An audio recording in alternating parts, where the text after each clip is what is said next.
to believe. So they're saying, I'm not even gonna read the entire thing. He wants to stop the guy from having to go to jail. He gives him an unconditional pardon. Let's talk about what this guy did. So in March, he was sentenced to 10 years in federal prison for accepting over $75,000 in bribes in exchange for appointing numerous Northern Virginia businessmen as auxiliary deputy sheriffs within his department.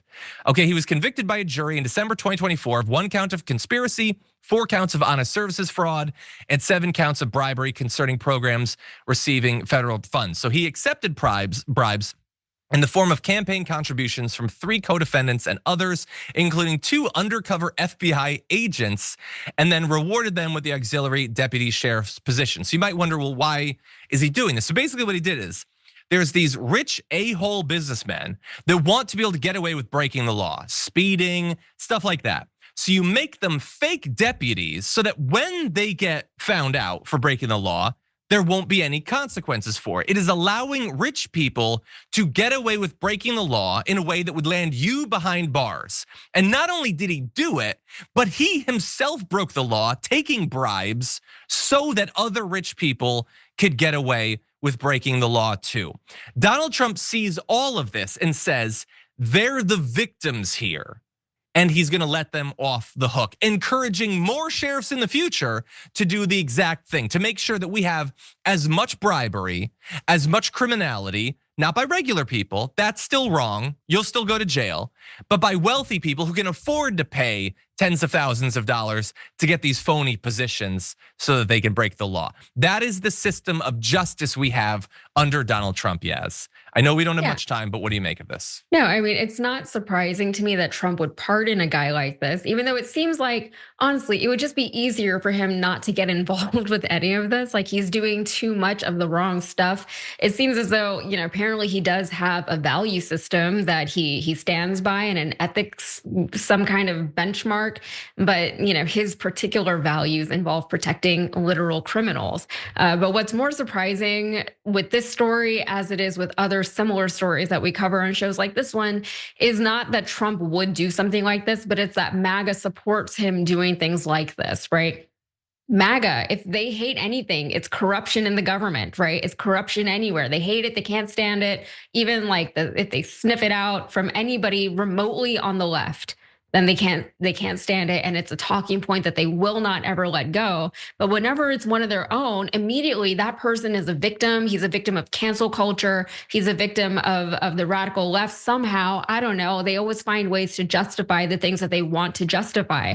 And I think that's one of the real reasons why the MAGA movement is just not taken seriously by anybody. At least on the left, what I can say about the left, I don't necessarily agree with everything that the collective left says or supports, but at least they think about things, right? Like to a certain degree, like there are some people who will make excuses for things and for the people that they like and support.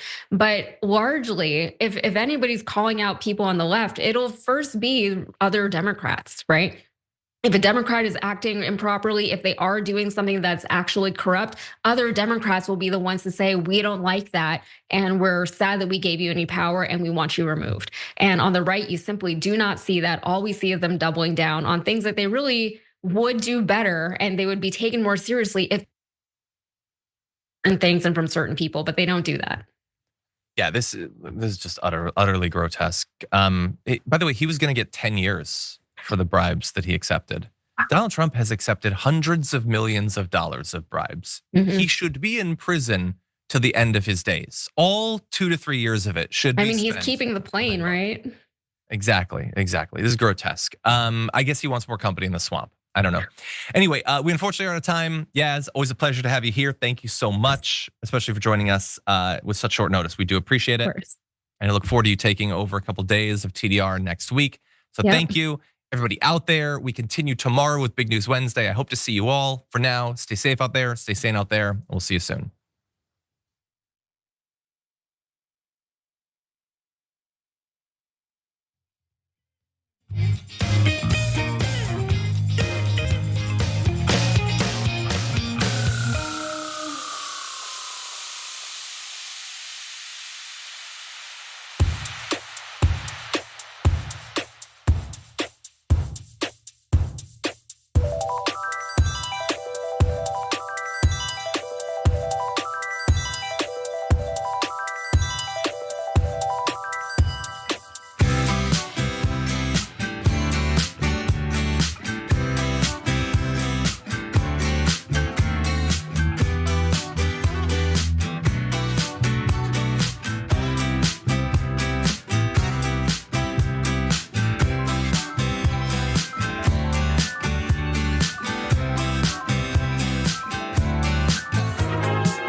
Welcome. It's indisputable. I'm your host, Rashad Richey. Good to be with you. We have a lot on the agenda today, breaking down news of the day, none other than the incomparable Sharon Reed. Always fascinating to have her analysis, Rebel HQ contributor, superstar host of the Sharon Reed Show. Top story of the day. Well, a cop decides to steal. The DA cuts him a break, saying it's punishment enough that the cop had to go through the embarrassment and sacrifice of losing his job. Put it up full mask. Hell of a story. John Sazone. John is a sheriff's deputy from California, has a history of stealing money. From who? Well, vulnerable people, including the homeless, the mentally ill.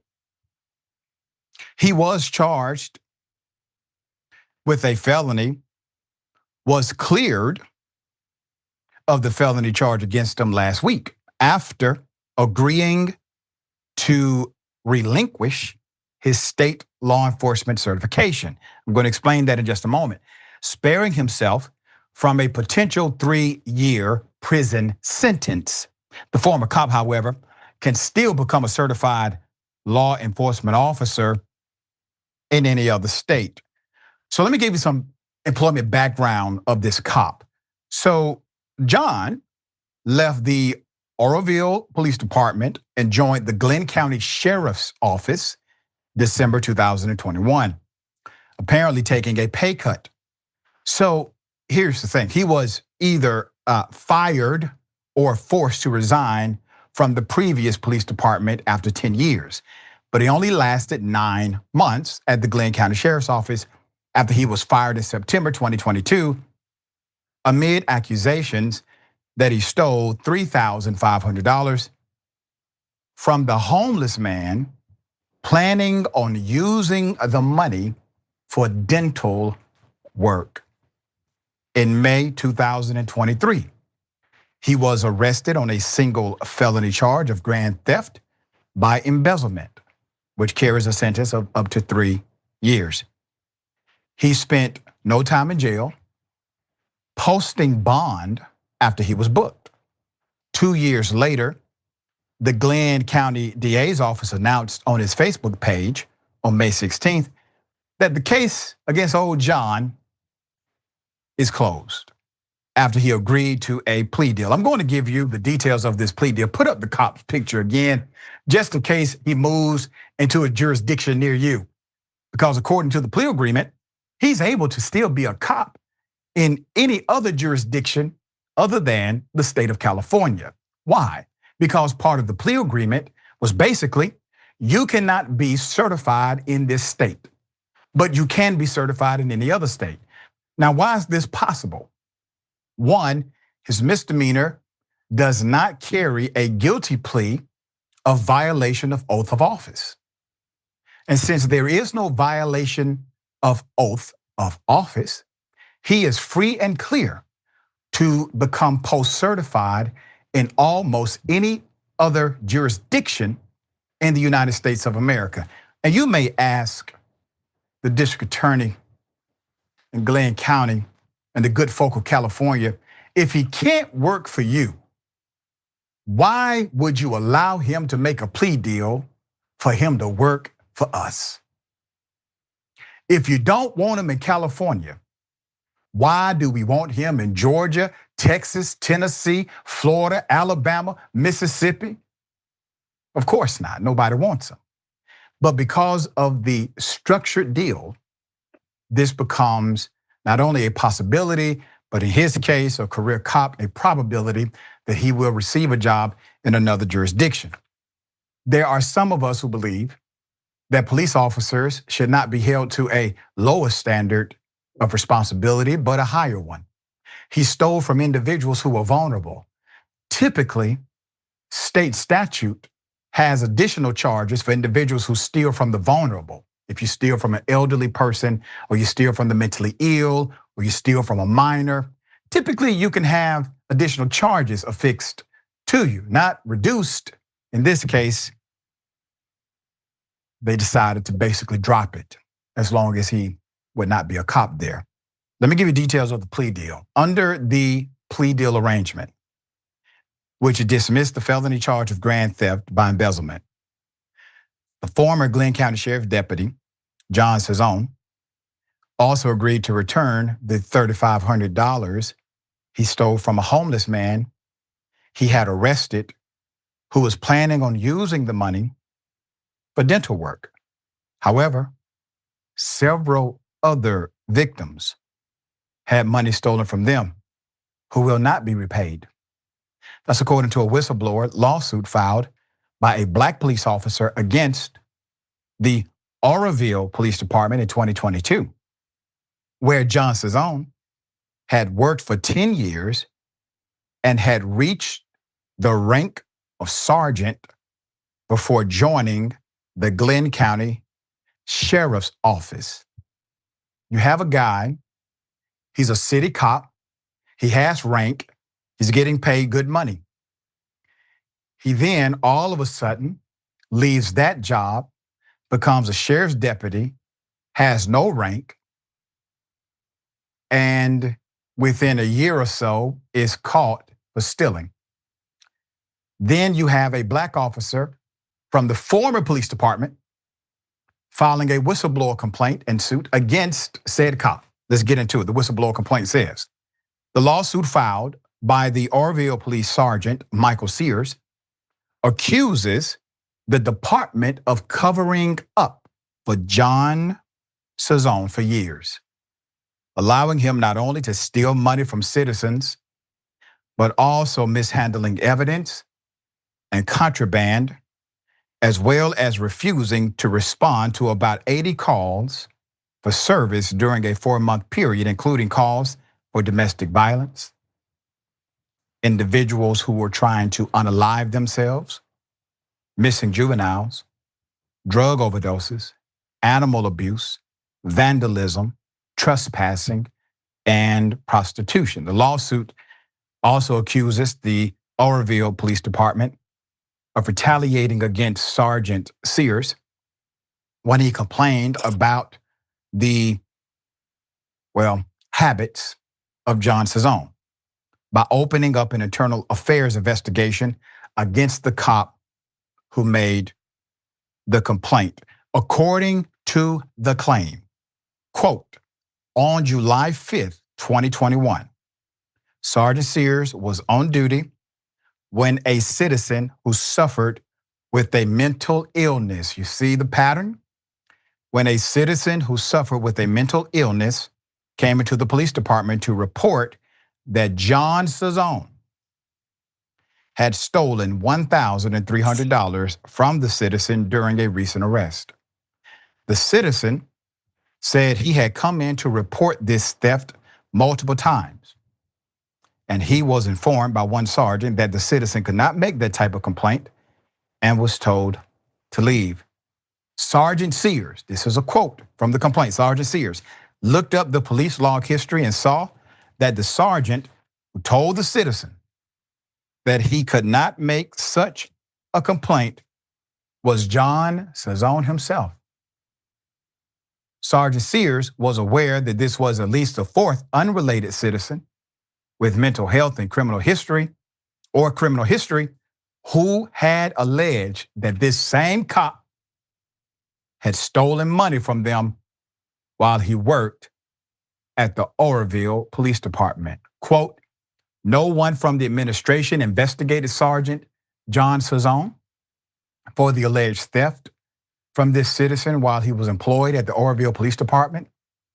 And instead, Sergeant Sears was accused of and questioned during the internal affairs investigation against Sears about having made up this theft complaint, was blamed for having filled out a formal complaint for the citizen, and was accused of conducting his own investigation into the theft by simply documenting it in a memo. I'm going to get to the DA in Glenn County in just a moment. So what do you have here? So according to Sergeant Sears, you have a cover up. Okay? You got a cover up. However, It goes deeper than a cover up if you look at the tea leaves. Why do I say that? What would cause a police department, an entire department, when other cops are aware and they're not down with the program, what would cause that police department to have a culture that engages in an investigation against the sergeant who notices a pattern with a corrupt cop? What would cause that police department to then investigate him? Well, the culture of corruption that exists in the police department. You see, Sergeant Sears, I don't believe you simply caught one man. I believe you caught an empire, an enterprise, a corrupt institution engaged in this take and take scheme from individuals they believe are not worthy of a voice. And you caught it. You happen to be a good one. You're a righteous individual. And you tried to do something about it, at least by way of documentation. And then you saw the machine come after you. Well, let's speculate for a minute. What if the reason why Sergeant John Cezone is a sergeant and the reason why he is allowed not to respond to significant calls that were life and death hang in the balance, the reason he can get away with it is because that's not what he's there for. He's there to steal money and to distribute that money to individuals in that department to protect him. Just speculation. Response from the district attorney of the 2nd Police Department, Glenn County. The Glenn County DA's office defended the plea deal with the following comment. Quote, he did not walk free. He would never be a peace officer in California in his lifetime because of the criminal investigation. Many criminals would just do jail time or pay a fine, not lose their jobs. This person lost his job and career. But it is not uncommon for decertified cops to simply move to other states to find employment, according to a 107-page report published by Yale Law Journal in 2020, titled The Wandering Cop, a significant problem with state-by-state certification is that an officer decertified in one state can move across state lines and obtain certification and then employment in another state. The report states, to the DA, I don't know you. Seems like you're covering up something yourself. I mean, this is an insane plea deal for somebody who has a position of public trust. And we should hold those who are in position of public trust to a higher standard of care. Have you ever prosecuted a citizen before, Mr. DA? And you said, well, because this citizen has lost their job due to their criminal activity, we are going to allow them losing their job to stand as fitting punishment for said crime. So you can imagine why people are wondering, are you in on the take your damn self? Because you have never prosecuted a citizen with such leniency before. But all of a sudden, a cop who should know better, who took an oath to protect and serve, you find grace for that cop in ways you have not found grace for teenagers. You have not found grace for individuals who are poor. You have not found grace for individuals who are homeless. You have not found grace for them. But for some reason, you found grace for this man who stole from the most vulnerable among us. All right, Sharon, thoughts here. Well, Doc, I'm picking up the scent of a criminal enterprise. I don't know why a district attorney would be working so hard to say dumb things like when you steal on the job, you're not typically fired from that job. I don't know someone, well, I don't hang around thieves, but I can't imagine them. Been a reporter for a long time. It's picking up the sense of a criminal enterprise where you're working overtime and you're onto it to protect this person who was preying, stalking vulnerable people. That's what it looks like. Stealing from them and being protected by some kind of mafiosa regime. That's what it feels like. I can't say for sure. But again, I've been a reporter for a long time, Doc. Yep. My point exactly. So we shall see if there's an update to this story. I guarantee you this, it should be. All right. Hell of a thing. UnitedHealth paid nursing homes to reduce hospital transfers. I'm going to explain what that may mean, all right? Put up the picture full mask here. Massive investigation by The Guardian revealed that UnitedHealth Group secretly paid nursing homes to reduce hospital transfers. The insurer quietly paid facilities that helped it gain Medicare enrollees and reduce hospitalizations. The whistleblower alleged it harmed residents. UnitedHealth Group, the nation's largest healthcare conglomerate, has secretly paid nursing homes thousands in bonuses to help slash hospital transfers for ailing residents, part of a series of cost-cutting tactics that has saved the company millions, but at times absolutely put the residents' health at risk. Those secret bonuses have been paid out as part of a UnitedHealth program that stations the company's own medical teams in nursing homes and pushes them to cut care expenses for residents covered by the insurance giant. In multiple cases, nursing home residents who needed immediate hospital care under the program failed to receive said care after interventions from UnitedHealth staffers. At least one lived with permanent brain damage following his delayed transfer, according to a confidential nursing home incident log, recordings, and photo evidence. One current UnitedHealth nurse practitioner who recently filed a congressional complaint about the nursing home program stated, "No one is truly investigating when a patient suffers harm. Absolutely no one. These incidents are hidden, downplayed, and minimized. The sense is, well, they're medically frail and no one lives forever." The investigation is based on thousands of confidential corporate and patient records obtained through sources, public records requests, and court files.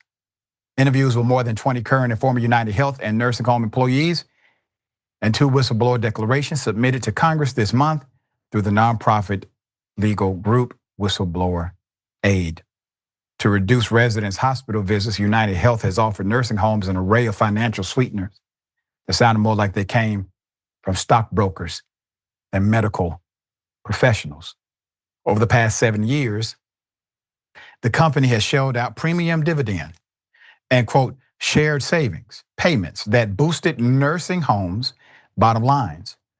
Through its, quote, quality and share risk program, UnitedHealth offered an even bigger cut to nursing homes that drove down medical spending but threatened to claw back money from those that did not. So in plain language, you have a big company, as a matter of fact, the biggest. They have created an internal program to incentivize nursing homes to cut down on insurance claims by cutting down on the number of hospitalization transfers from the nursing facility to a hospital. And why is that? Because the hospital charges more, meaning the insurance company has to pay a higher bill. But if you keep that person, that patient who has coverage inside of the nursing facility and you do not transfer them to the hospital, well, you get a bonus. Yeah, you get a savings bonus. When people suffer because of this scheme, when people die because of it, it should be what it is. They should be charged. If somebody dies, that's murder. If somebody is severely injured, well, that's criminal negligence. It can be assault, medical negligence.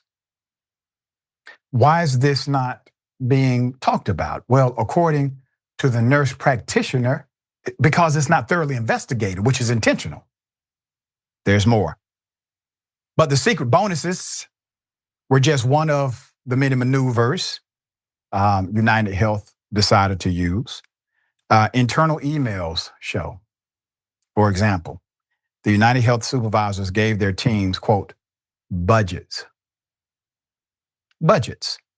showing how many hospital admissions they had, quote, left to use up on nursing home patients. What kind of foolishness are we talking about? So if somebody has a medical emergency, you have families that have entrusted you with their loved one. They have a medical emergency, but you are out of budget. I'm sure you don't share that with the individuals who check their family members into the facility. You're out of budget. So what do? What call do you make? We would like to save the life of Mr. or Mrs. So-and-so, but we can't because a damn corporation told you don't have money to do it. The company also monitored nursing homes that had smaller numbers of patients with, quote, do not resuscitate, or DNR, and do not intubate orders on their files.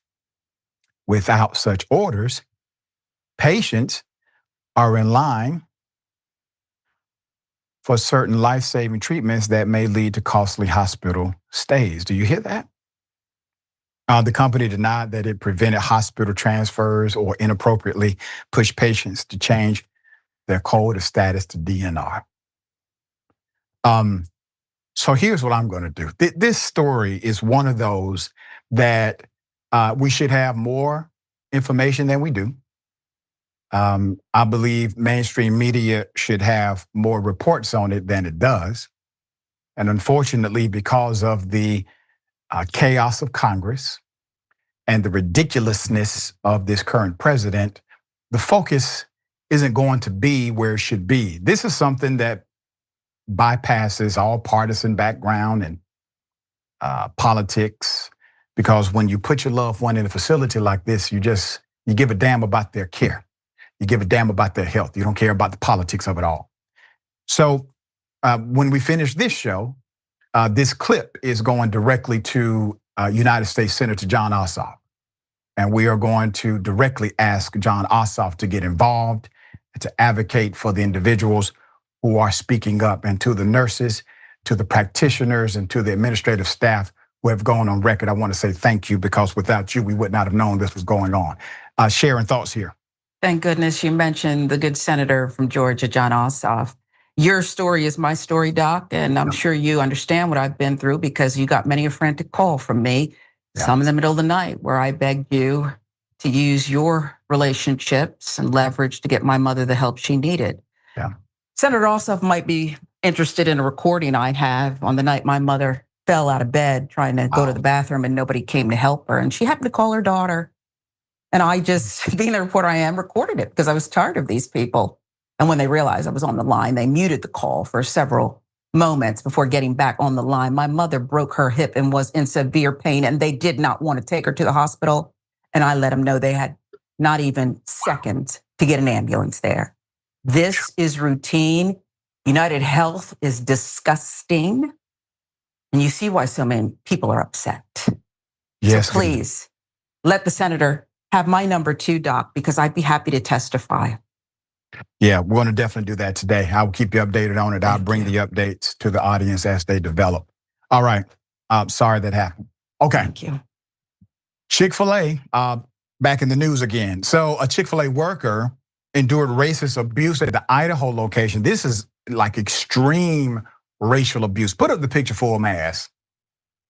According to Atlanta Black Star, Lauren Mosteller on the left, franchise operator of the Ammon, Idaho Chick-fil-A restaurant, is being sued by a former Black employee who claims managers, including Jessica Lanehart on the right, failed to intervene when he reported racial harassment by coworkers. The federal employment discrimination lawsuit claimed his coworkers subjected him to relentless racial harassment, including calling him an ape, calling him the N-word, and also comparing him to a slave.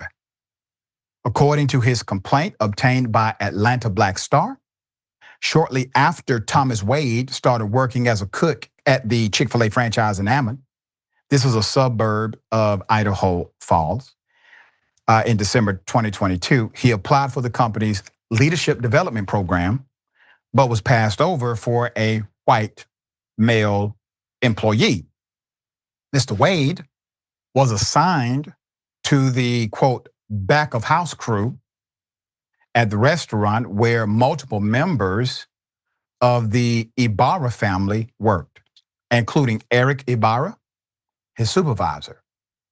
In March 2023, Mr. Wade says he intervened when Isaiah Ibarra, Eric's son, and another employee were antagonizing a third co-worker. Quote, "Shut up, ape, before I put you in a cage," end quote, Isaiah Ibarra allegedly said to Mr. Wade. When Mr. Wade said he would report the conduct to management, Isaiah allegedly called him a, quote, monkey-looking ass, end quote, and warned him that, quote, "My parents own this store," end quote.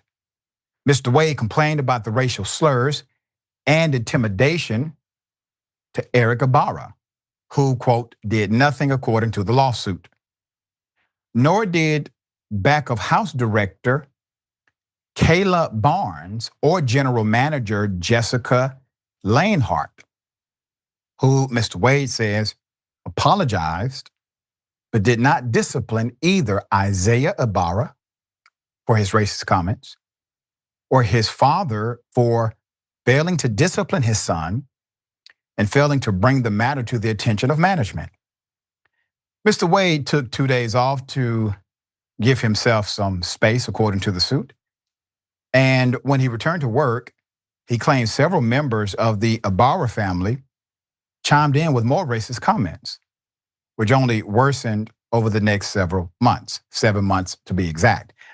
Isaiah Ibarra, his brother Noel Ibarra, and other co-workers called Mr. Wade ape, monkey, N-word, and antique farming equipment in reference to slavery, the complaint says. They also told him they would put him in a cage. Quote, "Of course he works at Chick-fil-A. Quote, "Of course he works at Chick-fil-A. He's black, so he loves chicken," end quote. That's what one Ibarra brother allegedly said to the other in Mr. Wade's presence. They're talking to each other, saying these comments. On another occasion, Mr. Wade says he walked in on Noah Ibarra whipping co-worker Lime Hardy with a towel. When the latter said, quote, "Please, master, I'll work harder," and quote, "Yes, master," end quote. Hardy then said Mr. Wade, quote, "would know about getting whipped since he is black," end quote, the lawsuit states. Between the month of March and October 2023, Mr. Wade says he made between 25 and 30 reports to either Ms. Leinhart or Barnes about the racist comments co-workers made to him or made in his presence, okay? Now, what do you have so far? You have a family affair. That's what you have, okay? You got a family affair. Everybody is participating in this extreme behavior, and it seems as if those who are put in positions of supervision or management, they are either A, co-signing on it, or B, unwilling to do a damn thing about it. Now, they may feel as if they are powerless because the family is in charge of said restaurant. But you see, here's the thing. Regardless of what you may think inside of your head, you are working for a corporation that allows for the public to access it, which means you must abide by public accommodation rules. And if you do not abide by public accommodation rules, we're not even getting into the discrimination dynamic yet.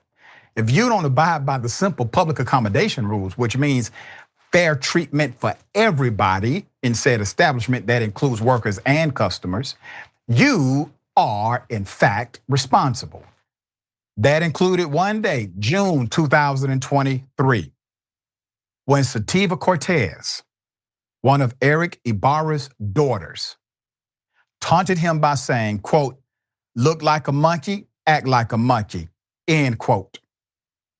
While he was waiting outside his supervisor's office for a meeting to discuss the ongoing harassment, Mr. Wade says he told Ms. Lionheart and Barnes about the racist slurs coming from the Ibarra siblings, including the latest from Cortez, and pointed out that, quote, management in action emboldened the entire Ibarra family to continue harassing him.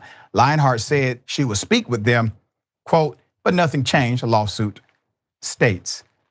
July 24th, 2023, Noah Ibarra and co-worker Joshua Ramirez called Mr. Wade over to see what they had written on the freezer, the complaint says. On it,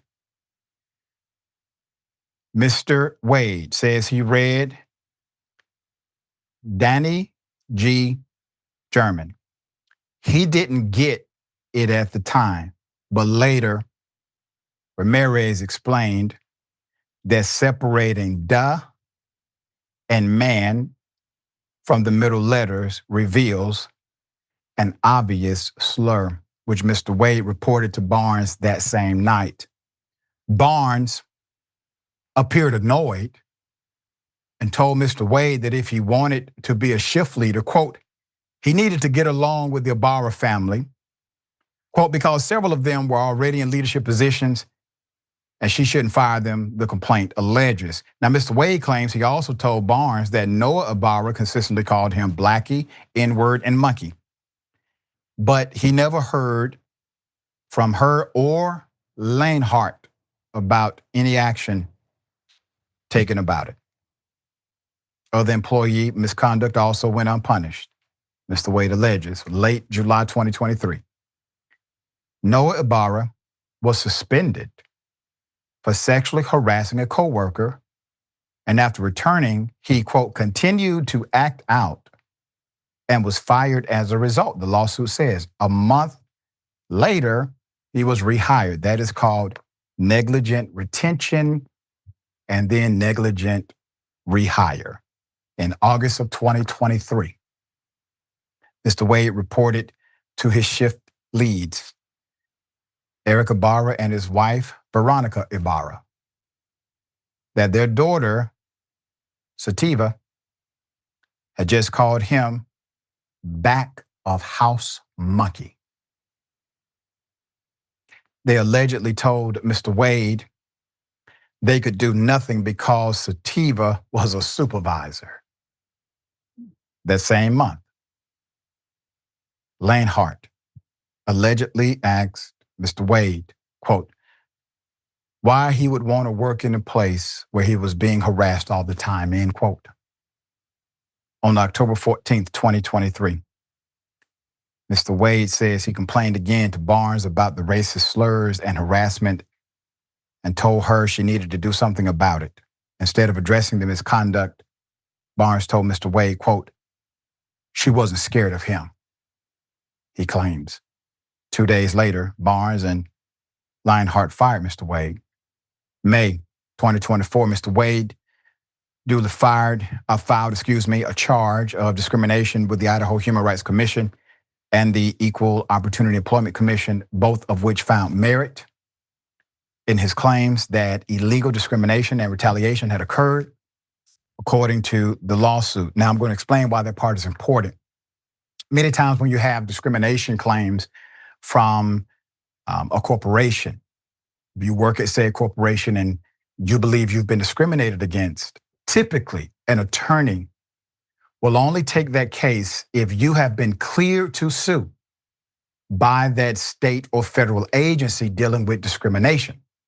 And the reason is because they do somewhat of a vetting process to make sure that statutorily, based on state and federal law, you meet the prerequisite standards to file said lawsuit. So he meets the standards. Now, February 2025, the EEOC issued a notice of right to sue. And on March 13th, Mr. Wade filed his lawsuit in the United States District Court in Ohio against Lauren Mostella Incorporated, who is the Chick-fil-A franchise operator. The franchisee, Lauren Mostella Inc., doing business as Chick-fil-A. It is a Georgia-based company owned by Lauren Mostella, who is also the restaurant operator in Ammon. On Tuesday, a Chick-fil-A company spokesperson told The Independent, which first reported on the lawsuit, quote, "This matter involves a franchisee, not Chick-fil-A Incorporated." I got something to say about that in just a moment. Franchisees are independent operators responsible for all employment decisions in their restaurants. Chick-fil-A Inc. is not involved or aware of their employment matters. Shame on you, Chick-fil-A. Damn shame on you. The reason why I'm calling you out is because that restaurant is a licensee, okay? That's a licensed restaurant. You give it the license to utilize your brand, your logo, your slogans, your meal prep, your vendors, etc. They had to apply for said license, and in order to get those license or that license, they had to agree to do certain things a certain way. As a matter of fact, if that restaurant was open on Sunday, you would snatch its damn license in a minute, because that's one of the rules for using the Chick-fil-A brand. You also have a morals clause. I know this because many years ago, I looked into purchasing one of your damn restaurants before I understood what kind of entity you were running. Your morals clause, that's enough right there. If an owner is accused and convicted of theft, if an owner is accused and convicted of any kind of crime, you all have the right to snatch away that license immediately. You utilize it as leverage in order to make sure that these franchisees are in fact compliant with the standard of Chick-fil-A. This response is ridiculous. As if somebody can boldly proclaim the brand of Chick-fil-A, but there is absolutely nothing you can do to enforce the standard of Chick-fil-A. That's what you would like people to believe. In their answer, the complaint filed May 7th, Mostella Inc. denied all of Wade's claims of discrimination and misconduct by its employees, calling them, quote, frivolous, unreasonable, or groundless. The company asserted that any injury or damage suffered by Mr. Wade was, quote, caused and contributed to by the negligence and fault of plaintiff or a third party, and that his allegations of isolated, sporadic conduct are insufficient to establish a hostile work environment. That is an interesting way to put it. That's actually not true based on the law. It is the inaction of management. You all have basically admitted that at least sporadic incidents happened. By you saying this, you also admit, at least in a roundabout way, that you were aware of sporadic incidents, but you said this attributed to either his actions or the actions of a third party. Your lawyer is dumb as hell if they help you craft this, because it's not about the actions that have happened to him. It is about the inaction of management to do something about it. Oh, they got you. They got you. You all were aware and did nothing? Well, that's the part that matters in court, not these other parts that you're proclaiming. Mr. Wade was terminated, not in retaliation, according to them, for reporting racial harassment, Mostella argued, but due to his, quote, failure to satisfactorily perform his job responsibility and otherwise conduct himself in accordance with company policies and standards, quote, the franchisee of the Chick-fil-A at issue is confident that the allegations in this lawsuit are entirely unfounded.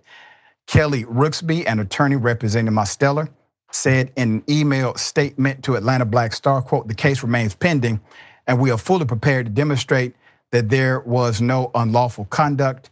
We trust that a jury will reach the same conclusion." This is going to be interesting.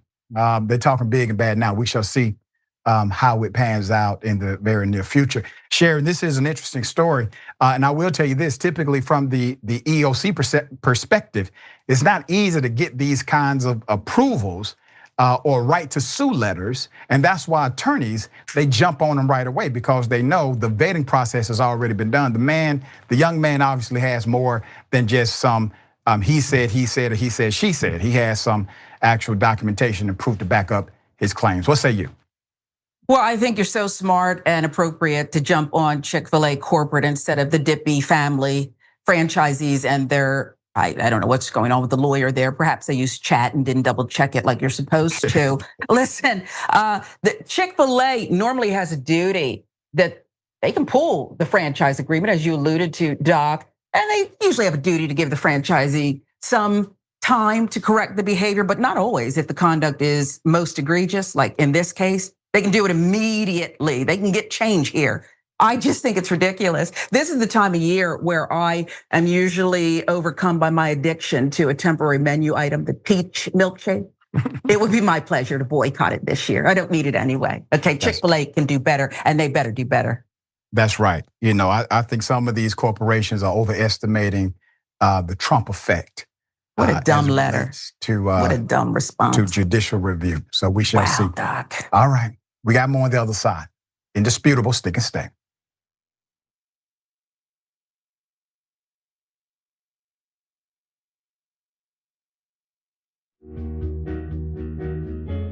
Our audience has given us everything, so we couldn't be more connected. When we first started, people would start giving us directions and say, okay, the mics are too large, move them.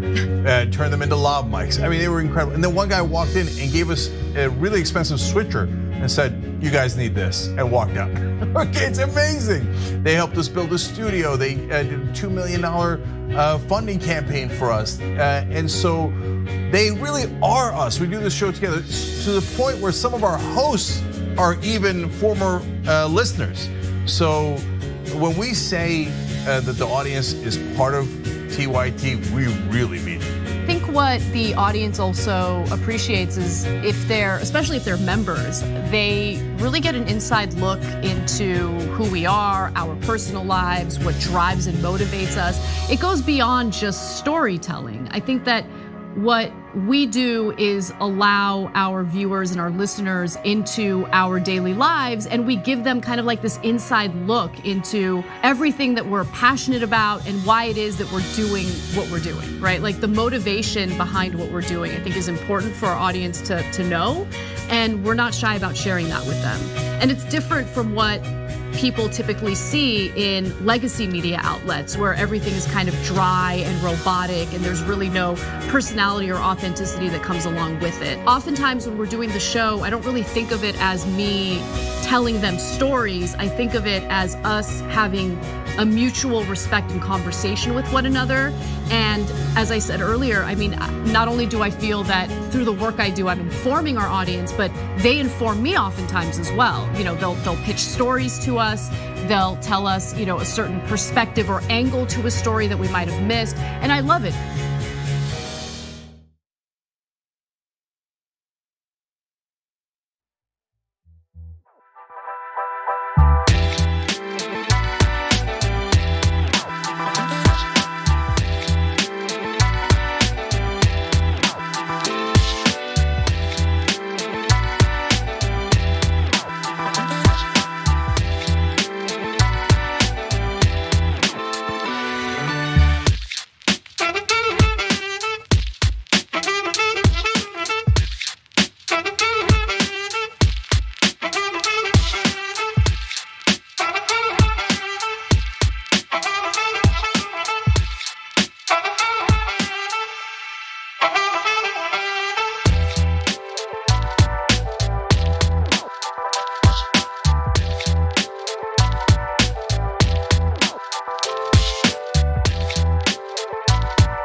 All right, welcome back. Always good to be with you. I want to do something. So Ricky Smiley is back doing stand-up. He hasn't done stand-up in years. And when I tell you, it is hilarious. It is fall out your chair funny. All right, here's the promo. Ladies and gentlemen, comedy legend Ricky Smiley!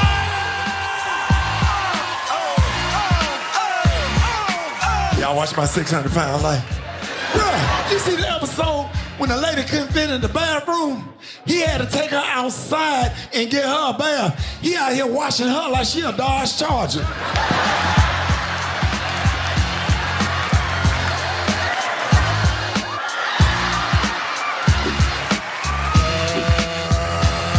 The closest thing we had to a handheld shower was that rubber orange bag hanging up over the bathroom.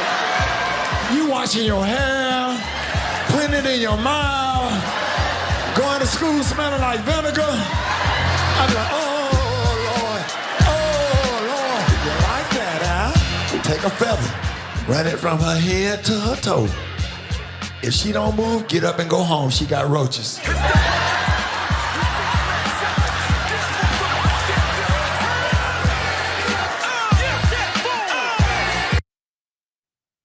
Make sure you check that out. Culture, comedy, church stuff, as always, hilarious. All right. Very proud of Ricky. I spoke to Ricky over the weekend. He was hanging with the babies for Memorial Day weekend. Always a pleasure to have our brother on the program. I look forward to this being a great, great, great first of many to come. I'm glad he's back doing stand-up. Okay, let me read some of your comments. Yep. This is great. Subversive queer username dragon. The creativity is amazing. All right. I'm sure that pig will wind up in Washington State. The Seattle PD is full of pieces of work like him, and they'd welcome him with open arms. There you go. Over 9,000 into the dragon. Remember playing cops and robbers as kids? Now cops are robbers, and the stakes are lives instead of friendships. There you go. Yep. Librio says, robbing the homeless, he's a bottom shelf cop. But they treated him like he's top shelf. Yeah, correct. He's a bottom shelf human being. Never should be in any position of public trust. UnitedHealth, Preston _ the dragon. My mom died because of a scheme like this. I'm so sorry to hear that. And that's why we're going to take it to the next step based on what we can do here at Indisputable, okay? We'll stay on top of it. And Donald James X, these CEOs would never dare to show their face in public again. The faces of evil are unseen, but we know they are there. That's right. Chick-fil-A. BBVXXXX 9999. Chick-fil-A never pretended that they weren't racist. Yeah, you're right. They didn't say, listen, we're not racist. They sure didn't say that. All right, and let's see, Sherman Williams. What you have described at the Chick-fil-A is the reason I have nothing to do with their franchise. MAGA loves it though. Yeah, I haven't had Chick-fil-A in a very long time. Used to actually like it. But some years back, they started to show their true colors. No pun intended. She's Wisdom Reborn. Welcome to Indisputable. Thank you so much for joining us. Lirio, thank you for sending 5 Indisputable memberships. Greatly appreciate your support. Let's go to Twitch. Yep. Chick-fil-A. Codra, I think, 999. This is why I don't like small businesses. They all act this for everything that happens. Yeah, they act like, yeah, that's true. So a franchise, it has nothing to do with the big company. This is all about that company. Well, you all are the same. Okay, got something for you. Ladies and gentlemen, I wish a Karen would.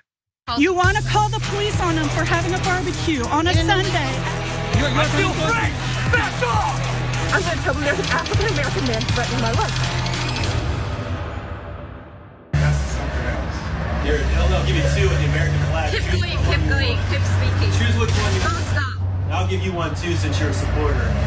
Sympathizer. Supporter of what? Sympathizer. You're ignorant. You're being a sympathizer. You're ignorant. Why don't you go with them home to China? You're ignorant. You should go back to Europe or ignorant.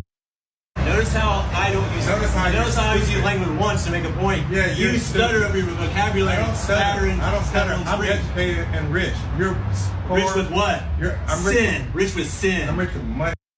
Sin. And you're that's sin. You just committed to it. Man, you such an ignorant.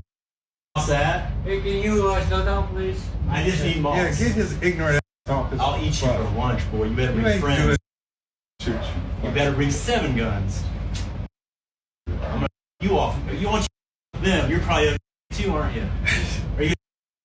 No, You're transition already. So you were a woman. Now you kind of look like a man. You're so stupid, man. No, I'm sorry, guys. Sympathizer. All right, here we go. Put up the picture full mask. Sir, I'm assuming somebody loves you. So we are taking this opportunity to provide a public service. At some point, I'm sure someone in your family said, if you continue to do this, you're going to end up being put on blast. Well, this is that day. So this bigoted male Karen spews hatred at bus passengers, okay? Now, I don't understand why you believe your opinion is so important that your racism must be shared in a public forum, being the bus, where individuals who you don't know and they don't know you, they must hear your public bigotry. But since you decided to share your public bigotry in a public location where individuals are allowed to publicly record, it gives us the opportunity to publicly review and also provide public commentary of our own. Now, you may say, well, you have free speech. You're damn right. The US Constitution gives you free speech. That also means that I have free speech as well, and so does Sharon Reed. And so we're going to free speech your ass up today, since your bigotry was, well pronounced. All right, Sharon, you're just on the bus. Man got on his shades, has on his hat. He could have just chilled and went to his next location, but he didn't do that. He decided to lecture about bigotry while being in transit. What say you? Yeah, if you want to run for something, get your soapbox and get after it. Register, get the vote, whatever you got to do, the signatures. But we're not trying to hear this, man, okay? You sound like a perfect candidate for MAGA, some parts more so than others. This is really something that is quite widespread, and it's like each one's trying to outdo the other, Doc. This time just out for a joyride, spewing the hatred. That's right, just spewing the hatred. All right. Well, hopefully it serves as an opportunity for reflection and correction. Okay. Donald Trump said he was going to give you the best of the best. He has hired a Social Security chief that actually doesn't even know what the job is, doesn't understand it, had to Google it to figure it out. Here it is. By the way, I like to have fun at work. We're allowed to laugh, we're allowed to have fun, we're allowed to know each other's families, we're allowed to be normal. How's that? I'm like, what the heck's the commissioner of Social Security? First, nobody said we're calling you if it was about Social Security, so I'm trying to figure it out. Put up the picture for a mass. Donald Trump's nomination for Commissioner of Social Security, Frank Bessignano, dropped a very shocking admission.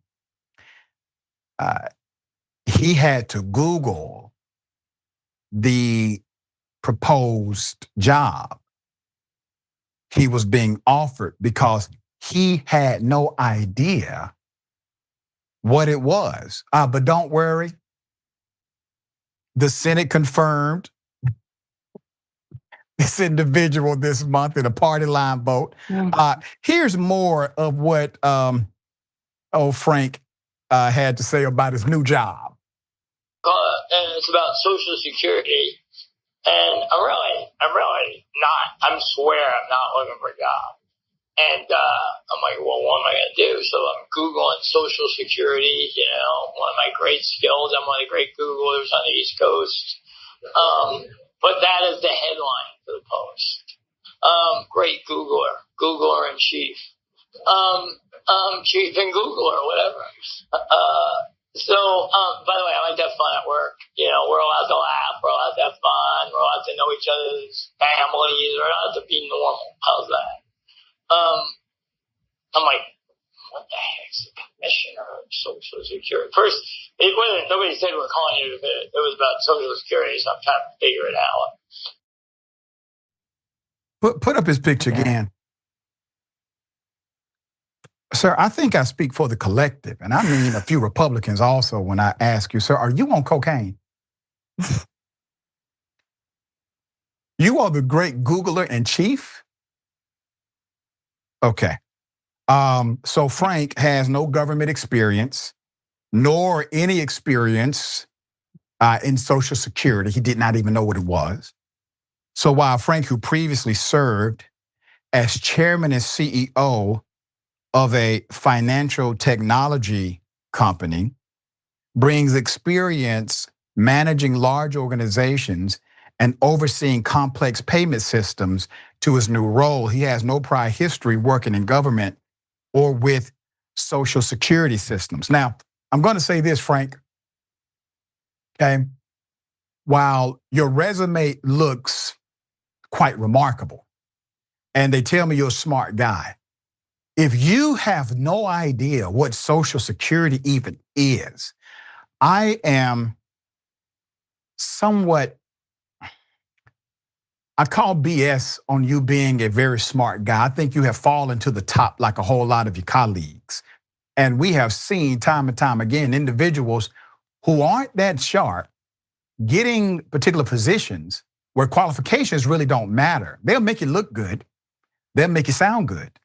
They will even become your apologist when you F up and mess up entire systems. They will spin it to make it seem as if it wasn't your fault or somehow you are a genius and nobody else can see it but other geniuses.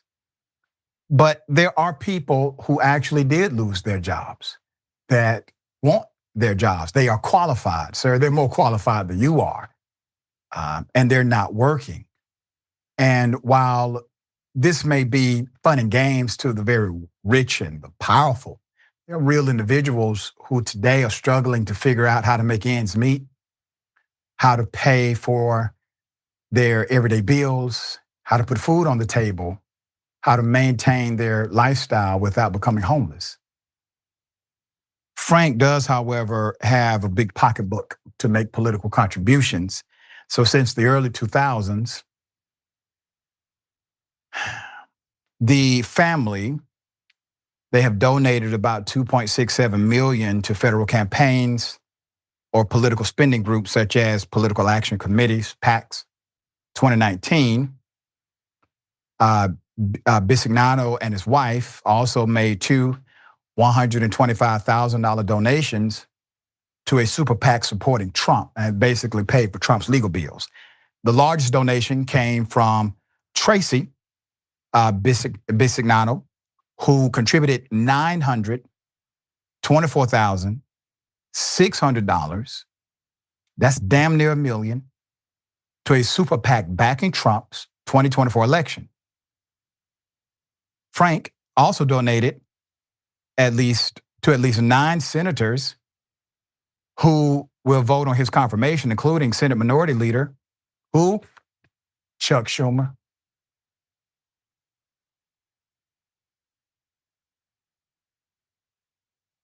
Do I need to say anything else? Did he get his job because of the donations? Oh, no, of course not. Had nothing to, well, wait a minute, let's see. Put it back up.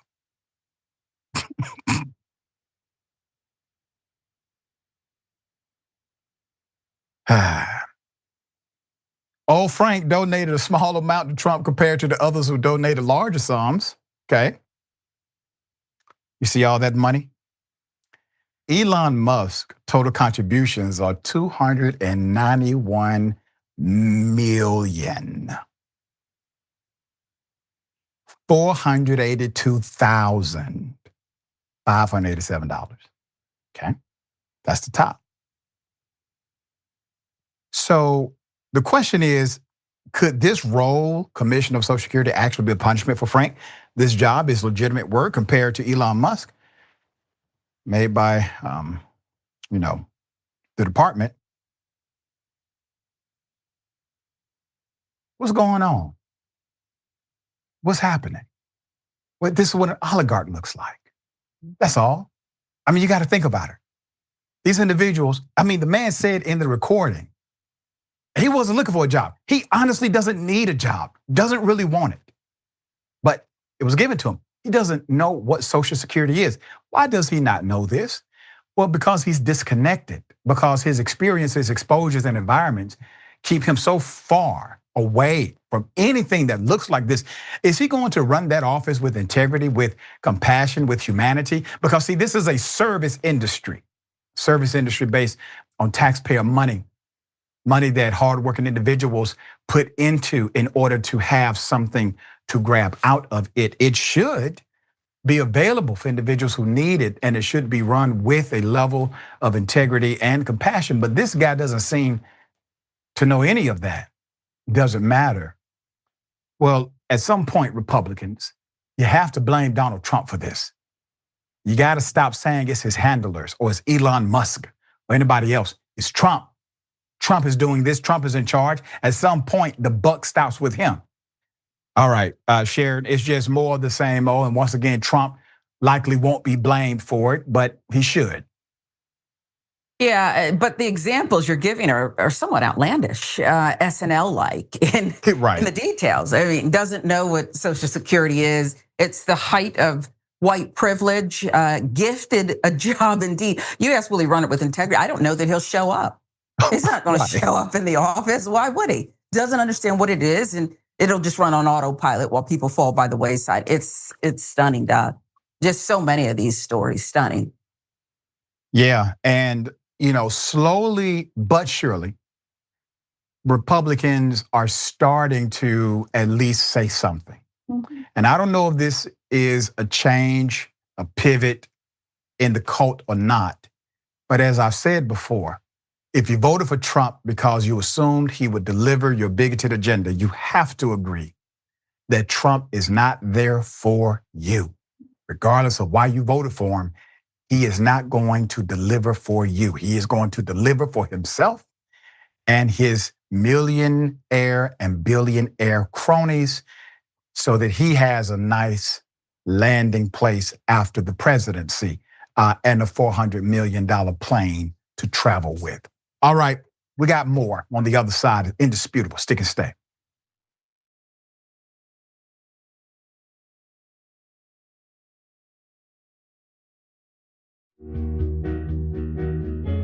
Our audience has given us everything, so we couldn't be more connected. When we first started, people would start giving us directions and say, okay, the mics are too large, move them.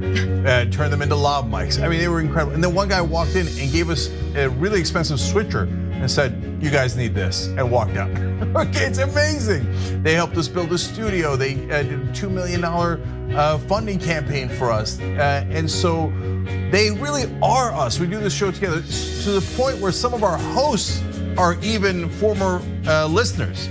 So when we say that the audience is part of TYT, we really mean it. I think what the audience also appreciates is especially if they're members, they really get an inside look into who we are, our personal lives, what drives and motivates us.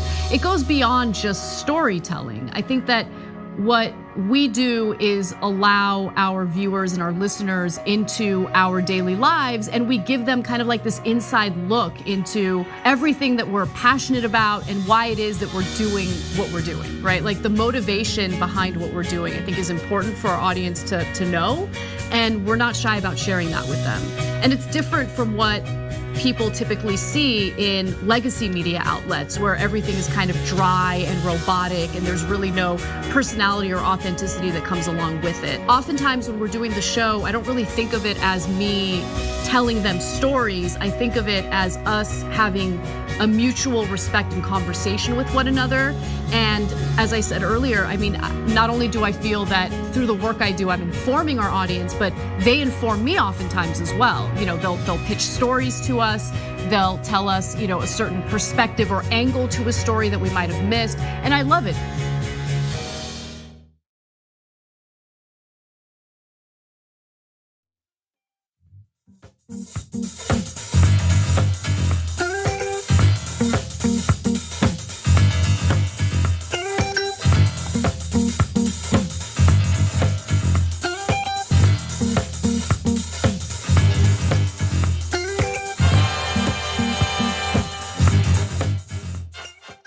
All right, welcome back. Always good to be with you.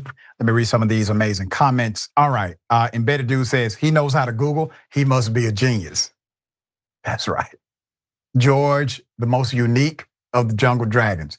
At least this guy is intellectually curious enough to do a cursory research into his new position, which is more than can be said for Trump. That is so true. Trump won't even Google. That is correct. You are right. All right. Well, hell of a thing. Racist memes shared by Navy SEALs prompt an investigation. It's a damn shame. Put it at full mass. So here we go. 2 Navy SEAls are being punished after it was discovered that they were sharing racist memes in a group chat with other team members. These are Navy SEALs, allegedly top of the top, right? Those messages were targeting a black sailor in their platoon.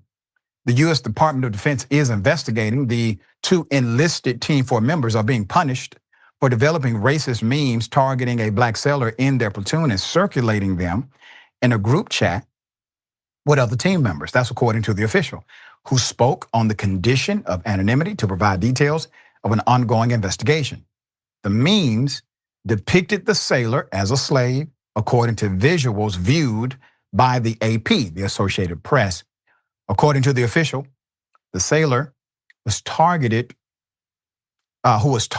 reported the incidents this year, but they took place beginning in 2022, and the memes circulated for years. The sailor had been in one of the SEAL Team 4 platoons, but had his qualifications and SEAL Trident revoked last year. He alleged that his failure to remain at SEAL was due to the racist treatment. 2 officials said that as a result of the investigation, which was conducted by Naval Special Warfare Group 2, the sailor's SEAL qualifications are being reinstated and he will get back pay.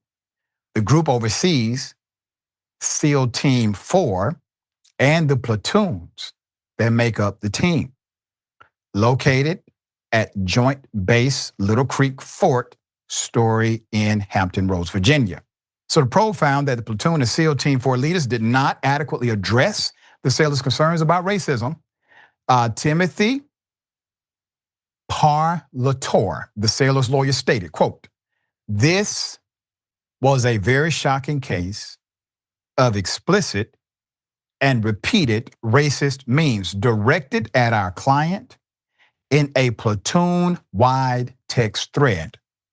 They modified his face in photos to look like a monkey and portrayed him as a chained slave on a slave ship, among others. The 2 enlisted sailors responsible for the memes face non-judicial punishment and punitive letters in their files. Both actions can be career-ending or can result in demotions or loss of pay. Other actions are still pending. This is just the latest significant investigation into behavior issues at command failures at Naval Special Warfare Command.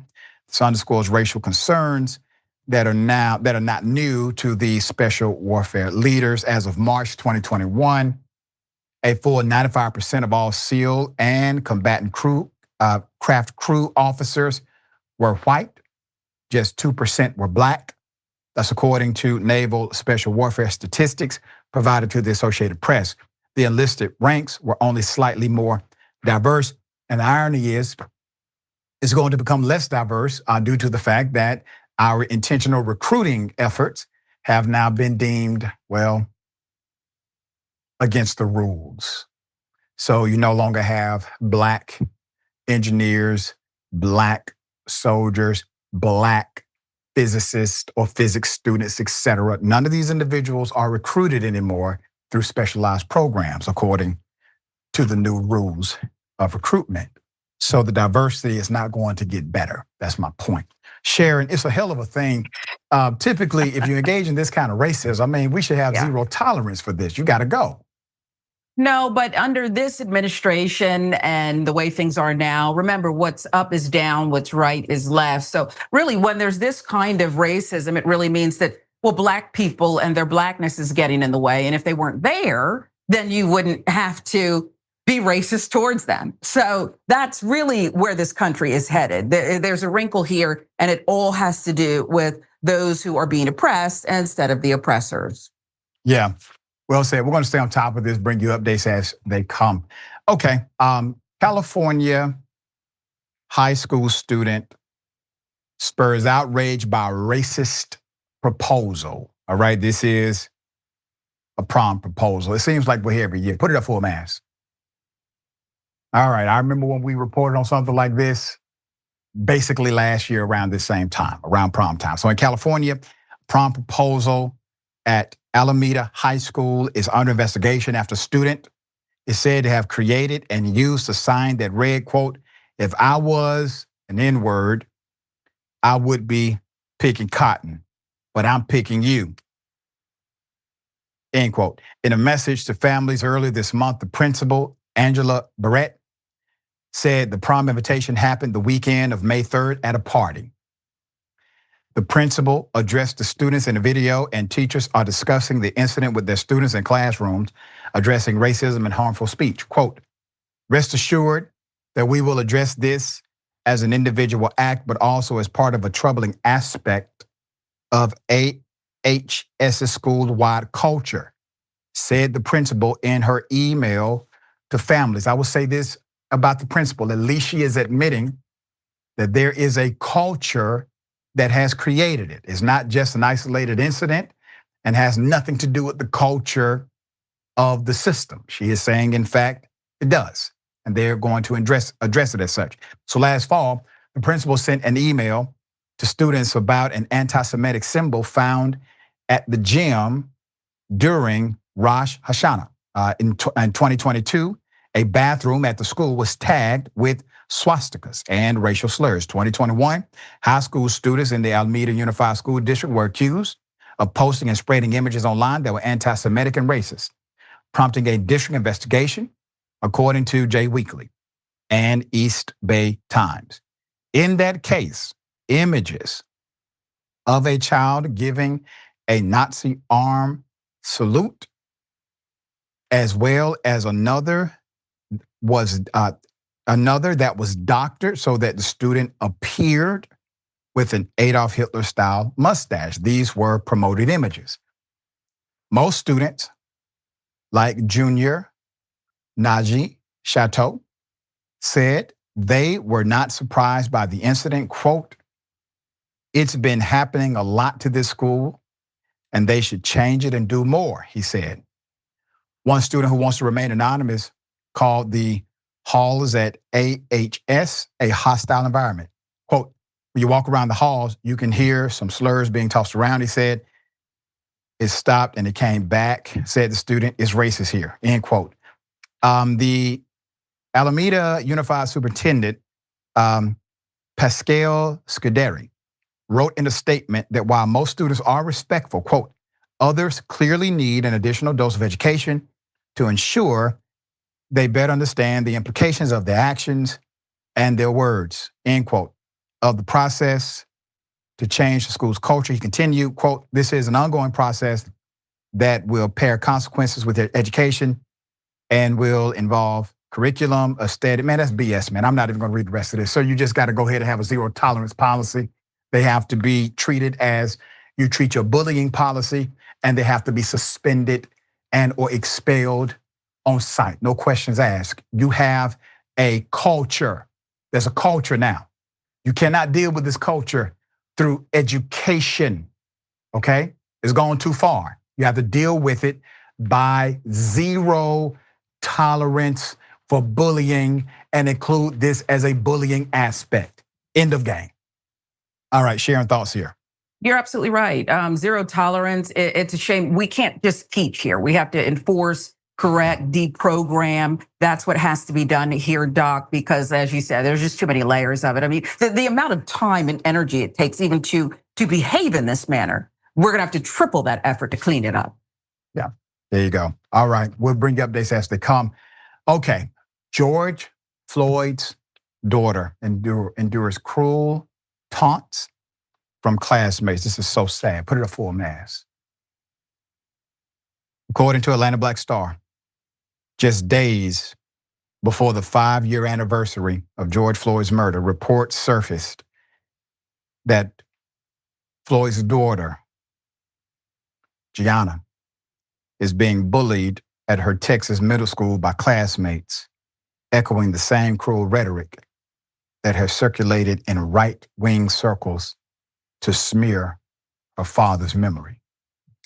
MAGA conservatives like Ben Shapiro and Marjorie Taylor Greene have been clamoring for a pardon of Derek Chauvin while spreading the false claim that Mr. Floyd died of a drug overdose rather than from Chauvin's brutal actions. With Donald Trump now back in office, the revisionist narrative has only gained traction, making it almost inevitable that such an asinine theory and other hurtful attitudes would trickle down from political circles to the schoolyard. The mother, Roxy Washington, told the Minneapolis Star-Tribune, quote, "They've teased her at school. They know about her father and the nasty things bad people say about him, so they repeat those words." Washington says she's torn on how to respond. Quote, "Do I run up to the school and act like what, who did what, or do I let her fight her own battle?" She said, "I don't want her to feel like she's by herself, but I want her to be able to stand on her own 2 feet."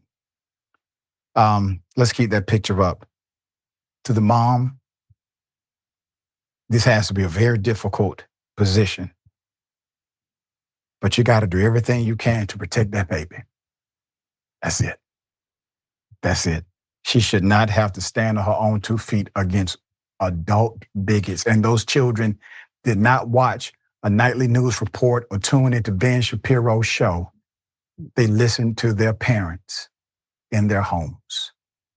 And they are simply mimicking what those adults have said to their children. The issue is cultural, and this child is the victim again. It is so sad. We stand with you to the parents, and also we stand in advocacy for the child. All right, Sharon, thoughts here. Mr. Floyd has a beautiful family that continues to stand with his daughter's mother. It's just disgusting, the cruelty. You're seeking cruelty, and I will never understand people like that, but I know how to deal with them. And that's what's got to happen here. Support for the Floyd family and the rest of us, and swift dealing with those who are somehow seeking cruelty in this painful national moment, really global moment. Yeah, that's right. All right, we'll bring you updates as they come. Sharon, always fascinated to have you on the program. Tell people how they can follow you and check out your great work. At Sharon Reed Live across all platforms, Substack 2, I'm on now, Doc, Rebel HQ. And I know people ask you for things all the time. You must get tired of it, but since you are such a dear friend of Ricky, and I'm sure he's coming to town, and I would love, well, some tickets maybe, Doc, if you can. Oh, yeah. I mean, you talk all the time. I just figured it's wrong to ask. If I've overstepped, tell me. No, we're going to make it happen. So let's figure that out. No, that's easy. Thank you, You Doc. deserve that and much more. We appreciate all you do. Thank you, Sharon. Appreciate you. All right, remember, take care of yourself, take care of each other, take care of the planet. Remember, the truth is always indisputable.